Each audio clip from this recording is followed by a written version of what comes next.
Estamos de vuelta en Tolerancia Cero y de inmediato presentamos a nuestro invitado. Lo dejamos ya anunciado, pero está con nosotros José Miguel Insulza, aún secretario general de la OEA. ¿Cómo está, José Miguel? Buenas noches. Muchas gracias. Gracias. ¿Un mes queda todavía? A partir de hoy, efectivamente. A partir de hoy. Muy bien, muchas gracias por estar aquí. Muchas gracias a ustedes. Y lo quiero invitar a usted y a ustedes en sus casas a ver la siguiente nota y volvemos a la mesa.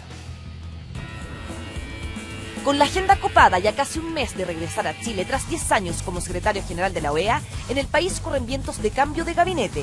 Y la pregunta que cae de cajón es si el Panzer volverá a una moneda golpeada, no solo por los desastres naturales, también por una crisis de confianza política sin precedentes. Decir yo estoy aquí, no estoy ni ahí, que estoy aquí, no, eso no tiene ningún sentido. Ya reelecto en la OEA, el 2009 su nombre sonó como una opción presidencial, pero la falta de consenso minó ese proyecto, que al final terminó encabezando fallidamente el expresidente Frei Ruiz-Tagle. Comenzó militando en la DC, de ahí saltó al MAPU para luego ubicarse cómodamente en el Partido Socialista. Fue canciller y ministro secretario general de la presidencia en la época de Frei, para después posicionarse como ministro de Interior del gobierno de Lagos, con quien no fueron grandes amigos, pero sí aliados. Si bien el gobierno de Lagos tuvo sus tropiezos, no le falló la política, y en eso la muñeca del Panzer brilló con luz propia. Cuando uno pregunta si una coalición tiene vigencia, es si todavía tiene identidad entre sus miembros y tiene proyectos que cumplir. Si uno piensa en A, otros piensan B, otros piensan C, otros piensan Z, usted puede hacerle toda la respiración artificial que quiera, pero no va a revivir. Hoy, con el oficialismo fraccionado, Insulza asegura: Además, ¿por qué seguir? ¿Por qué poner una pelea entre nosotros de nuevo? O sea, que hay gente que no ha entendido todavía que la división no nos conduce a ninguna parte.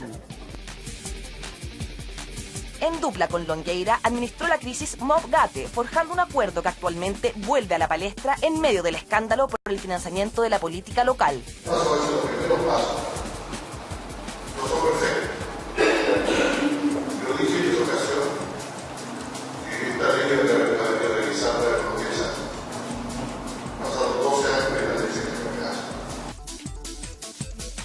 Pero de pronto las relaciones entre los dirigentes están un poco gastadas y ahí tal vez sería buena alguna forma de renovación. Años de la concertación, hoy nueva mayoría, que justamente se divide entre los que evocan esa melancolía para que vuelva la vieja guardia y los que abrazan la idea de jubilar a los dinosaurios de la concertación, sobre todo con un ministro de Interior cuestionado. Yo hace tiempo que sostengo que tiene que haber cambios en el gabinete. Algunos dicen la vieja concertación, la nueva, la G90, la no sé qué. A mí me da lo mismo, lo que importa es que sean personas que sean capaces. Cambios que se concretarán solo cuando la presidenta lo decida, en un ambiente donde se discute su liderazgo. En este tema, Insulza habla fuerte y claro. Tengamos cuidado con el capital político del país.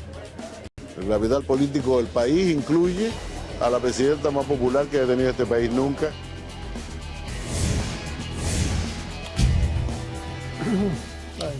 Los queremos invitar, como cada semana, a entrar a nuestro sitio web y responder la pregunta de turno de cada semana. La de hoy es si usted confía en la imparcialidad del Tribunal de la Haya para dirimir la demanda boliviana. www.toleranciacero.cl, usted puede votar. Felipe Bianchi.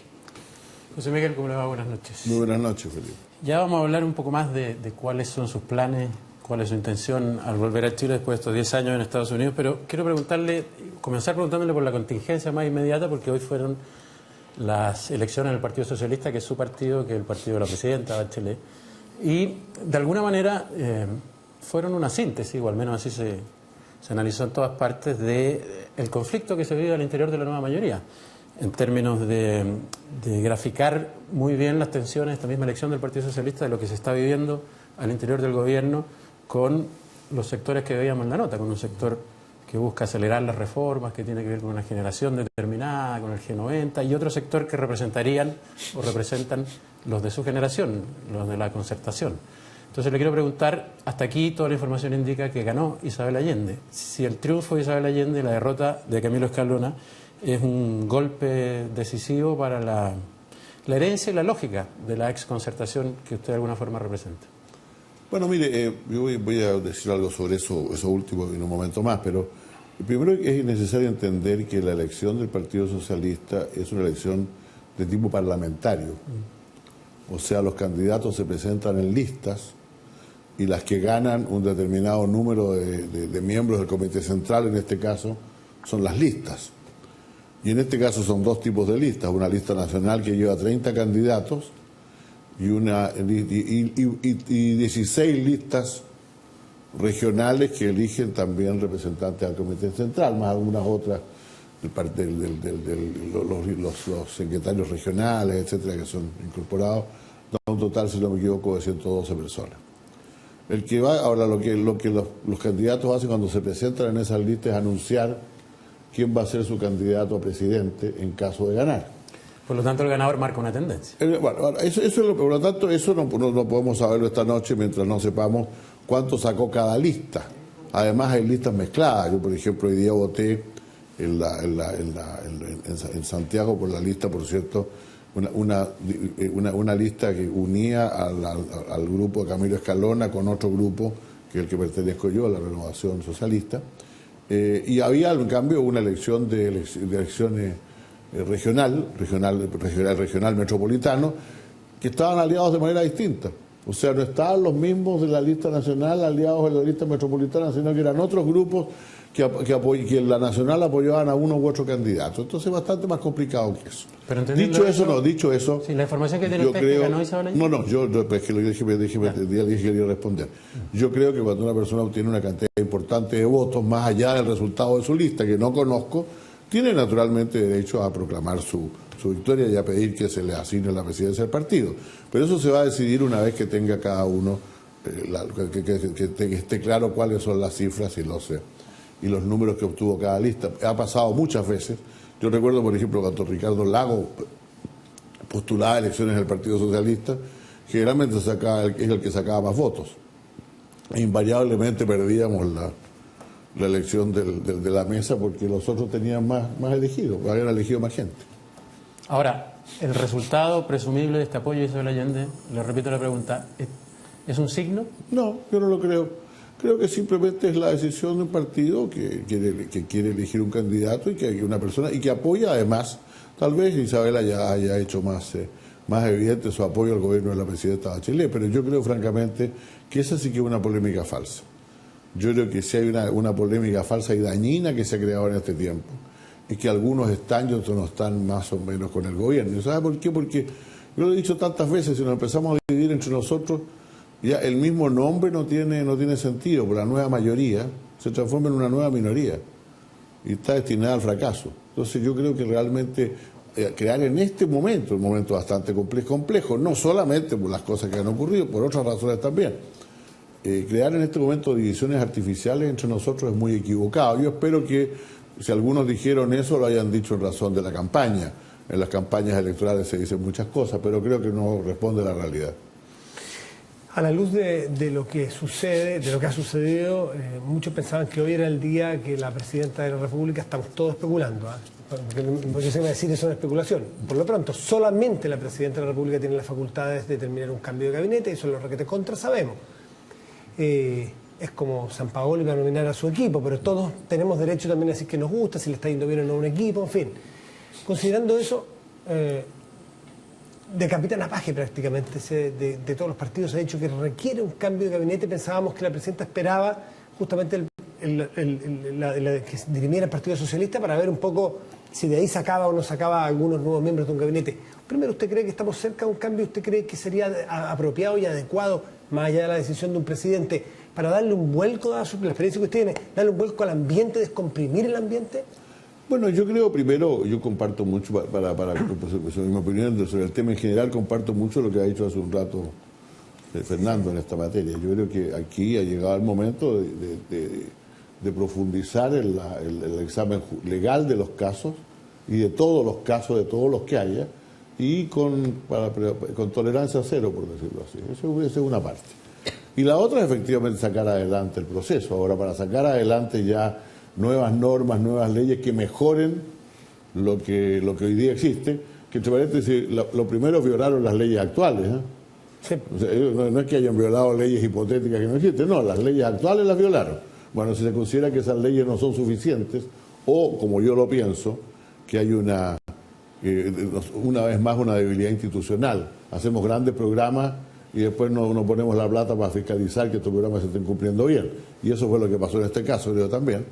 Pero eso es una primera parte, y la segunda parte, para recomponer las cosas, para sacar adelante los nuevos planes, evidentemente se requieren algunos gestos y algunos anuncios. Algunos los ha dado la presidenta ya en su discurso, esperamos los otros. Hablar de cambio de gabinete... ¿Cuáles son los otros? Eso, ¿cuáles son los otros? Bueno, yo creo que creo que alguien dijo por ahí, tiene razón, los gabinetes se cambian por dos razones, o los ministros se cambian por dos razones. Una, porque lo hacen mal. Realmente hay gente que no lo hace bien, entonces hay que cambiarla porque no lo está haciendo bien. Eso generalmente son cambios individuales, en realidad. Los cambios colectivos de gabinete pretenden mandar señales. No dicen necesariamente lo hicieron mal, dicen simplemente, mire, en este momento considero necesario dar una señal. Los ministros en ese sentido tienen que saber cuál es su situación. Por lo tanto, yo espero solamente que la presidenta tome una decisión sobre eso y que los ministros estén conscientes de que eso puede ocurrir, pero la decisión va a ser de ella. Ella verá si puede sacar los cambios adelante con los ministros que tiene o si requiere otros. Pero, pero es que yo pasa que, mire, yo nunca... No, carrete que usted tiene, ¿le parece que descomprimiría algo? ¿Usted cree que duraría como un paracetamol, un tiempo después, si el problema sigue? Yo creo que lo que descomprime es que ella aborde el problema, diga cuál es la decisión que toma y por qué la toma. Pero no es que eche a fulano o saque a sultano. Fernando Villegas. Buenas noches, señor secretario general. Buenas noches, don Fernando. De Estados Americanos. ¿Cuál es el problema? Ese es el punto que me gustaría su análisis como hombre que, estando en el cargo de secretario por varios años en la OEA, por necesidad ha tenido usted que desarrollar algo que ya tenía, una óptica en que los puntos de referencia son los estados, las repúblicas y no los partidos y mucho menos los individuos. Digo esto entre paréntesis, abro un paréntesis porque me parece excesivo a veces cuando uno lee entrevistas o escucha a gente de la nueva mayoría enfatizar el tema lealtades personales, como si este fuera un tema de lealtades personales como en un episodio de la serie El Padrino. La lealtad a la presidenta, la lealtad al programa, cuando yo creo que primero está la lealtad al país y la lealtad a la inteligencia, creo yo. Entonces, como yo asumo que usted ve las cosas de ese modo, señor secretario general, me gustaría que usted precisara algo que es como definir que el rey está desnudo, porque hay una sensación generalizada de que hay una crisis, de que se está todo cayendo a pedazos, hay desatadas muchas pasiones, pero seguramente que esto tiene perfiles específicos que hay que analizar, tal como un médico examina a una persona más allá de los gritos de dolor y busca exactamente dónde está el problema y cómo se soluciona. Entonces, específicamente, ¿dónde cree usted que hay que meter el bisturí para operar al país y sacarlo de este curso que lleva en este minuto? Bueno, yo creo que hay que, para eso, Fernando, hay que ir un poco más allá que las dos cosas que estamos hablando acá. Lo que aquí se requiere es una coalición de gobierno que deje de lado el permanente conflicto que ha existido entre ellos desde hace mucho tiempo y que realmente muestre que tiene intenciones de gobernar el país de manera unitaria. Lo que hace falta entonces es lo que en la política se ha llamado siempre la constitución real de un grupo básico de dirección. O sea, un grupo de personas un grupo grande, chicos, todos con seguimiento, todos con soldados, por cierto, pero que sean capaces de ponerse de acuerdo en las cosas que van a sacar adelante y la forma en que lo van a hacer. Lo que no puede ocurrir son las discordias y las discusiones que existen hoy día al interior de la coalición. Y yo lo he dicho varias veces, algunas veces han enojado conmigo, pero lo vuelvo a decir hoy día. Yo creo que ya que se ha hablado tanto de la concertación, me permitirá una reminiscencia del pasado, yo creo que a esta nueva mayoría, de la cual yo me siento parte, me siento absolutamente integrante, no me siento me cargue esa diferencia entre la antigua concertación y la nueva mayoría, porque en la nueva mayoría están todos los que estaban en la antigua concertación y algunos más. Pero lo que sí es cierto es que le falta algo de la antigua coalición a la nueva mayoría, que es la solidez de convicciones comunes y la capacidad de sacarlas adelante. Pero permítame, si me permiten, profundizar un poquito en eso, favor. Porque hay dos posibilidades para que se produzca esa falta de coordinación o de unidad. Una es simplemente incompetencia de la presidenta y de su gabinete, que no saben manejar estos hilos para formar un nudo. Y la otra posibilidad, que yo creo que es la más fuerte en todo caso, es que Desde la época de la concertación hasta ahora se han desarrollado nuevas miradas sobre el país y el país también ha cambiado enormemente de una manera impresionante. Y por lo tanto, estas descoordinaciones son el resultado de auténticas diferencias de visión sobre si el país tiene, como algunos creen, creo que la propia presidenta, hay que acelerar y seguir avanzando a todo dar con los ojos cerrados hasta salir del túnel con la reforma, y otros que piensan que hay que empezar a chantar la moto. Y esa es una diferencia no meramente resultado de egos políticos, sino que es una diferencia de visión radical, estructural. Y está también el tema de la posible incompetencia. ¿Dónde ve usted la proporción de estas dos cosas? Está más en la falta de un diálogo más permanente al interior de la coalición. Yo creo que efectivamente mucha es la gente que no se siente consultada, que se siente más o menos llamada a cumplir deberes en los cuales no ha tenido ninguna participación, y que probablemente el camino esté más en un buen diálogo, un diálogo que los incluya a todos. Y yo estoy convencido que son mucho más las cosas que unen a esa coalición. Mire, a mí lo que me molesta es que yo no conozco a nadie que haya dicho que no quería reforma tributaria. Y por el contrario, hay una cantidad de diputados que votaron la reforma tributaria y después tuvieron que aceptar los cambios que se le hicieran y volverla a votar. La mayor parte de las leyes que se querían sacar en materia educacional salieron hasta el mes de enero, pocos días antes que empezaran los problemas que tenemos ahora. Sobre la reforma laboral no conozco discrepancias o disensos graves al interior de la coalición. Y sobre otra serie de cosas, entonces, yo no consigo ver, salvo cosas pequeñas, no consigo ver cuáles serían aquellas graves divisiones que existen en la coalición hoy día. Entonces, incompetencia. No, yo creo que es falta de diálogo simplemente. Es más bien el no. Mire, usted sabe perfectamente, tanto como yo, que el que se dedica a la política también tiene su cierto ego y su disposición a ser convocado y no solamente a ser arrastrado a algo. Y yo creo que eso sí ha fallado. Ha fallado la capacidad de diálogo con la coalición, y a pesar de que se juntan todos los lunes, pero usted sabe perfectamente que no se puede juntar todos los días y no tener comunicación. Ha fallado, yo creo, sobre todo el pegamento afectivo que es necesario tener en cualquier coalición de este tipo. Fernando. Don José Miguel, yo no sé cómo va a terminar contándose la historia de este gobierno, pero sí sé cómo se va a contar cómo empezó, con una cantidad enorme de proyectos de reformas tremendamente profundas, estructurales, enfrentando al principio, como era lógico por eso mismo, a una oposición muy dura, y que al cabo de menos de 10 meses de gobierno, a fines de enero, tenía la reforma tributaria aprobada, tenía el fin del binominal, tenía fin al lucro, copago y selección en materia de la educación, y quedaban una serie de cosas. O sea, desde el punto de vista, si esto se hubiese congelado el 31 de enero, esto era un exitazo respecto del programa de la presidenta Bachelet. Ya estaba el caso Penta el 31 de enero, pero eso afectaba a parlamentarios y afectaba a empresarios. Incluso cuando parte el caso Sokimich, perfectamente se podía tolerar ello porque funcionaba con parlamentarios, con básicamente candidatos o ex candidatos. Pero cuando entra el caso Cabal, José Miguel, desmorona todo, porque se instala en el centro mismo del liderazgo presidencial el test de cómo se enfrenta una situación cuando está metida a la propia casa. Y ese test, yo creo, no se ha respondido bien. Y mientras esté el caso Cabal así, en esta suerte de nebulosa, donde no hay término judicial todavía, donde las cosas básicamente se insinúan, pero aparecen por goteo cada día un montón de cosas, y se expande los casos de Sokimich y Penta, y ahora tenemos a los ministros de Estado, al director de Impuestos Internos que trabajaron aparentemente para una empresa. Veo hoy día con asombro una ostentación que hace el ministro del Interior al mostrar su computador diciendo: aquí está el informe que yo mandé. Imagino que eso lo van a revisar los fiscales, pero no hay nada, a mi modo de ver, que se pueda resolver bien cuando el núcleo de la presidencia está afectado como está afectado hoy día. Por lo tanto, las peticiones de cambio de gabinete, las peticiones de reorientar la brújula o la hoja de ruta, todas de alguna forma están condicionadas por cómo se va a personar o se va a colocar en esa nueva ruta la presidenta de la República respecto del problema que le atañe.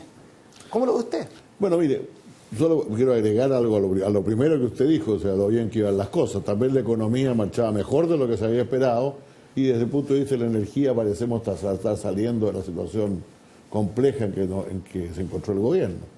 Así que las cosas efectivamente se veían muy bien, pero de pronto estalló un escándalo que puso en duda la credibilidad de los que gobernaban. Y yo estoy de acuerdo que tratándose de dos casos distintos, porque yo creo que sí, Penta, Soquimich y Cabal no son lo mismo, no tienen una raíz común ni mucho menos. Creo que los dos han creado una situación bastante explosiva. Yo creo que la única forma de salir de eso es en ambos casos, hacer lo que usted señala. No solamente en Penta Soquimich, sino también en Cabal. O sea, lo primero es saber a fondo qué es lo que ocurrió. O sea, está claro para mí, por lo menos, que una persona usó indebidamente las influencias que podía tener para obtener un crédito en una operación que es compleja, que se produce mucho en nuestros países. Hay una cantidad de gente que vive de esto de la especulación edilicia y comprando terrenos marginales a las ciudades con la expectativa de que de pronto se trasladen en terrenos urbanos, que no tenía los recursos para hacerlo y ha conseguido un crédito que al parecer no debió conseguir. Eso a mí me parecía muy claro. Hay algo más detrás de esto, había otros terrenos, había otra gente que también estaba involucrada en lo mismo. ¿Cuál es el fondo del asunto? Esto es lo que nos tienen que decir los fiscales, y yo en eso estoy por no evitar ninguna indagación a fondo sobre esto. Mi pregunta y conocido eso, bueno, lo mismo, se aplica la ley a lo que corresponde, y al mismo tiempo yo creo que sí es posible buscar, y yo espero que el informe de la Comisión Engel traiga algunas ideas respecto de cómo evitar las pasadas y otras maniobras especulativas que hacen mucho daño a la economía. Sí, mi punto en general es cómo, enfrentado a una situación que es sistémica, que efectivamente lleva un montón de años produciéndose, se puede ver mejor hoy día porque en el año 2013 fija una ley y por lo tanto sabemos lo que es irregular en materia de financiamiento hoy día de lo que no es irregular. Pero no cabe la menor duda que la cabeza que es del país, que es la presidenta, también está conflictuada por situaciones que yo imagino la gente en su casa dice, ok, hable duro, diga un discurso fantástico, pero parta por casa. ¿Usted siente que se ha hecho la tarea en ese sentido, recuperar liderazgo, asumiendo la dificultad en términos de confianza pública que tiene el caso Cabal? A mí me pareció un buen discurso el que dijo la presidenta el otro día, y las expresiones que usó me parecieron apropiada, probablemente use otras cuando haga los anuncios del lunes o el martes. Y otra cosa ya es un tema que es bastante más complicado. O sea, yo creo absolutamente en la probidad de la presidenta, lo voy a decir con claridad. Yo creo en eso. Ahora, y eso es un problema no es de fe, es un problema de conocerla de muchos años y de saber lo que ella hace y no hace, de saber cómo vive y de saber cómo se ha conducido toda su vida. Yo creo mucho en eso. Ahora, eso es un problema, claro, que desgraciadamente no es una vivencia común de toda la sociedad, y por eso es que se piden los gestos que se piden. Pero yo creo que ella va a manejar las cosas como para hacer para salir adelante en esa materia. Yo creo que ha tenido sufrimientos personales fuertes en esto, porque aquí no estamos hablando del miembro de la familia, todos tienen familia, y si lo que se pide poco menos es que crucifique a su hijo para poder salvar su gobierno, a mí no me parece justo que se le pida eso, francamente. Me parece que se puede. Ahí estamos en lo que conversábamos hace un rato atrás, estábamos más en el terreno de los Robespierre, en el terreno de los Talleyrand. Yo me quedo con los que llevan adelante la política tratando de hacer justicia, pero sin herir excesivamente las sensibilidades de la gente. Felipe. José Miguel, si usted define, como ha definido como un error esto de dividir o pretender dividir agua en la nueva mayoría de los que avanzan a un ritmo mayor hacia la reforma y los que intentan frenarla de alguna manera, y si uno acepta esa tesis, que en general todos los integrantes de la nueva mayoría están por la reforma, me gustaría que definiera el discurso del ministro del Interior, que efectivamente dijo: los que están con la reforma, no con esas mismas palabras, pero eso fue lo que pretendió decir, están conmigo, los que están por frenar la reforma son los mismos que quieren sacarme de mi cargo como ministro del Interior. ¿Es un error eso? Yo creo que no, mire, usted sabe que yo he defendido mucho al ministro Peñalillo y creo que yo personalmente le he hecho un buen trabajo y yo respaldo su trabajo, pero creo que no es la forma más adecuada de poner las cosas, francamente. ¿Y lo dijo así? No, yo no, o sea, pues si usted me dice eso, sí, yo digo, no, esa no es la forma. Yo conozco que yo tengo una cantidad de personas que en el mundo de la nueva mayoría que les gusta mucho las cosas que ha hecho el gobierno, que está muy de acuerdo con el gobierno, no tiene nada contra la reforma, que sin embargo cree que es necesario hacer el gesto del cambio de gabinete. No creo que sea un motivo para pelearse de esa manera. Segunda pregunta, pero muy cortita. Ok, dale. Que tiene que ver con lo que mucha gente, me imagino, en su casa está preguntando. ¿Cómo vuelve José Miguel Insulza a Chile? ¿Con qué mirada después de estos 10 años en Estados Unidos? Le podríamos preguntar, como decía Fernando, por el caso Cabal, para hacer ciertas definiciones, por el ministro Peñalillo, pero yo creo que ya era una definición un poco más gruesa. Más que dijo que venía a la política, volvía a la política. Así es. Explícitamente. Me parece que lo que resume esa definición es su posición respecto al modelo económico con el que vivimos hoy en Chile. ¿Usted cree que es un modelo que se debe mantener, que se debe reformar o que se debe reemplazar directamente? Porque esas tres miradas están al interior de la nueva mayoría. Yo creo que en ningún caso de que se va a reemplazar. Yo creo que las bases de la economía chilena son sanas y son las que nos han llevado a la situación en que estamos ahora y nos pueden llevar más lejos. Ahora, lo que sí creo que el modelo...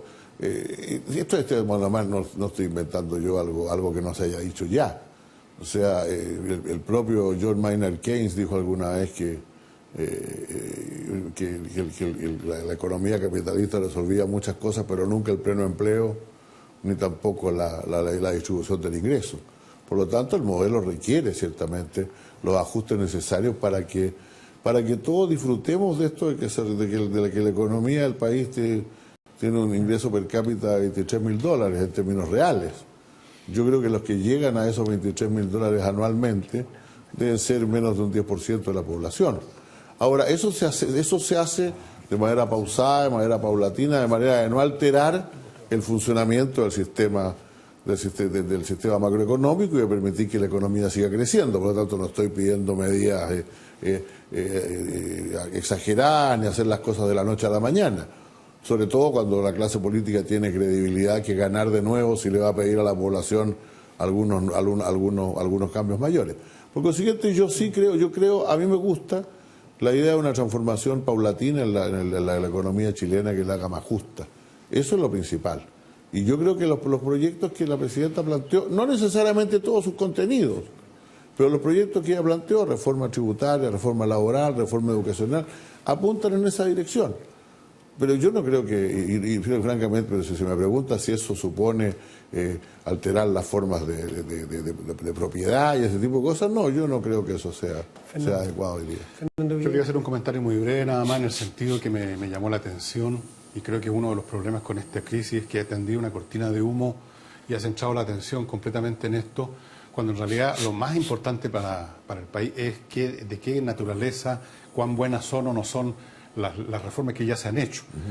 Yo creo que una cosa es que las leyes sean buenas y otra cosa es que sean votadas rápidamente. Son cosas muy diferentes. Estoy de acuerdo. El gobierno tuvo un éxito en el sentido que las votó, otra cosa es si son tan buenas. Quería comentarle de que el tema de la educación, por ejemplo, es muy dudoso todavía, incluso desde el punto de vista simplista de su financiamiento. Hay dudas crecientes y yo lamento mucho que eso se esté dando por materia ya pasada y nos estemos concentrando únicamente en esta crisis, que es básicamente una crisis política. Y mientras tanto estamos considerando ya como probado y recontraprobado y axiomático que las reformas que se han votado son por definición buenas porque se votaron. A mí me parecería que sería necesario un poquito más de examen y no decir simplemente, como usted dijo, señor secretario general, iban bien las cosas. Bueno, yo creo que eso es discutible. Está claro que queda una serie de otras normas que discutir y que votar todavía. Se ha dicho siempre que la reforma educacional viene, es decir, es para un periodo bastante más largo, y la prueba está que la semana pasada, esta semana, se acaba de votar probablemente la más importante de esas disposiciones, que es todo el régimen docente, las remuneraciones de los profesores, los controles y evaluaciones a los cuales los profesores se tendrán que someter, etcétera, que yo creo que es muy decisivo, porque resolver bien esa ley apunta efectivamente a la calidad de la educación, al tema de la calidad de la educación. Ahora, yo también estoy de acuerdo con usted en que cierta vez el problema financiero no está resuelto, pero está que se ha dicho esta semana que probable que la recaudación tributaria va a ser menor que lo que se esperaba, y por lo tanto eso va a dificultar también la aplicación de la reforma educacional. Todo lo que yo estoy diciendo es que es una reforma que va encaminada en la dirección que el gobierno lo pretende, pero naturalmente hay que buscar resolver muchos problemas. No está todavía claro, por ejemplo, lo que va a pasar y cómo se va a desarrollar el tema de la educación. De la calidad. Que por desgracia, el tema de la educación, que de aquí el sector de la educación, porque por desgracia en los últimos años, o por desgracia o por lo que sea, en los últimos años ha sido más desatendido que la educación pública, o sea, los colegios públicos. Y yo creo que, por lo tanto, queda mucho que conversar sobre eso. Yo no he pretendido decir que esto esté terminado ni que sea perfecto, simplemente he querido decir que uno de los contenidos fundamentales de cualquier reforma que uno quiera hacer en términos de hacer una sociedad más justa. José Miguel Insulza, muchísimas gracias por estar aquí en Toleranza Cero. Muchas gracias a muy ustedes. bien en su regreso a Estados Unidos y ya luego a Chile definitivamente. Por una vez nos alcanza a ir. No, si voy a alcanzar ahí, no sé. Me voy mañana en la noche. ¿Para cuándo tiene pasaje? Me voy mañana en la noche. Ya. Mañana en la noche. ¿Y tiene opción de cambio ese pasaje? No tiene. Todos los pasajes Es un pasaje barato, así que no tiene posibilidad. En una de esas nos alcanza a ir a Washington y le tienen que traer sus cosas. Gracias, José Miguel. Muchas gracias. Muy buenas noches. Pausa y volvemos. Al regreso estará con nosotros el presidente del Senado, Patricio Boca.